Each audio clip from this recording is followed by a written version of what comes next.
evening, everybody. Yeah, you're tuning in to 91.1 Mirchii. It's hot with Matt Bonigidi on the hot seat.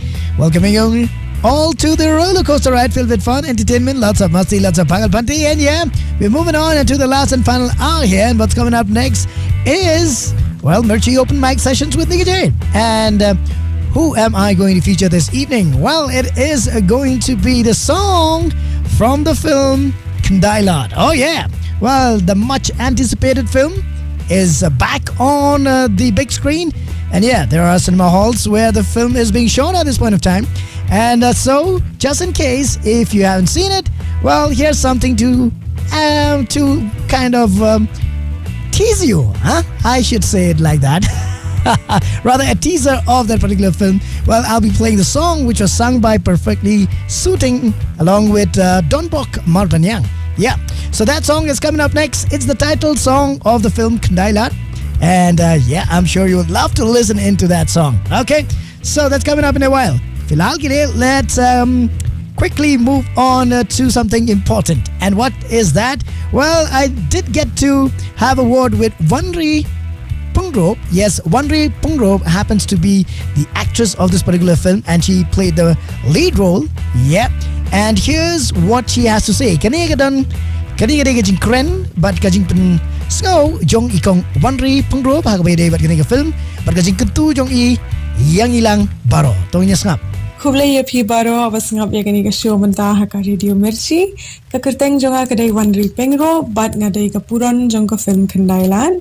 Da ka jing skoret nga kwa aban kerpat ya baro kipal ba aba pinwan pet ya kani ka film Kandailat mangilas dang ban pin I habiju cinema na do ka arpun rio tarik umaj ban nang beteng hado menta bar nga kwa anu ban pin tip shipi ba ya kani ka film Kandailat ngen sedang ban pin I hapo Anjali Galleria na do ka ar tarik u April kuble shibon. So that was Wanri Pyngrope, the lead actress of this particular film.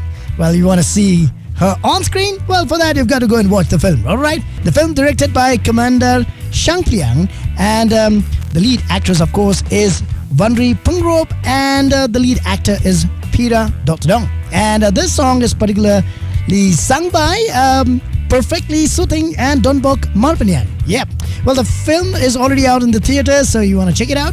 Well, do check it out. No, mentatong inya sap shoy kaniga Jong Jong kaniga film Kandailat.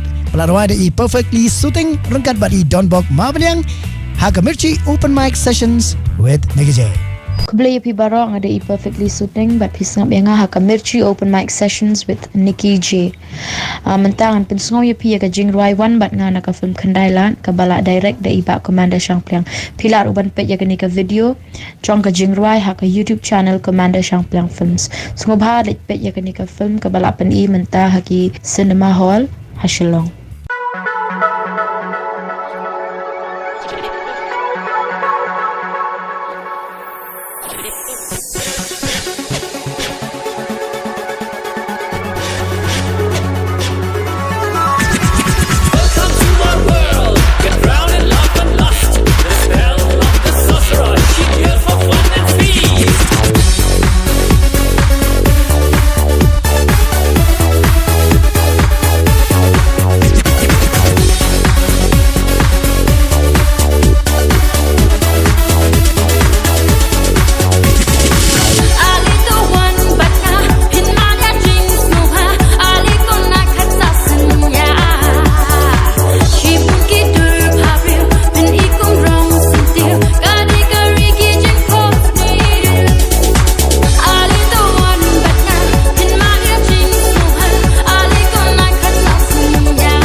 พี่ได้มันเสียมกะสดฉลอจึงพาเปรี้ยวกาเปียงปูรากุมอีปูรีเบลชิชาพี่เป็นกันแด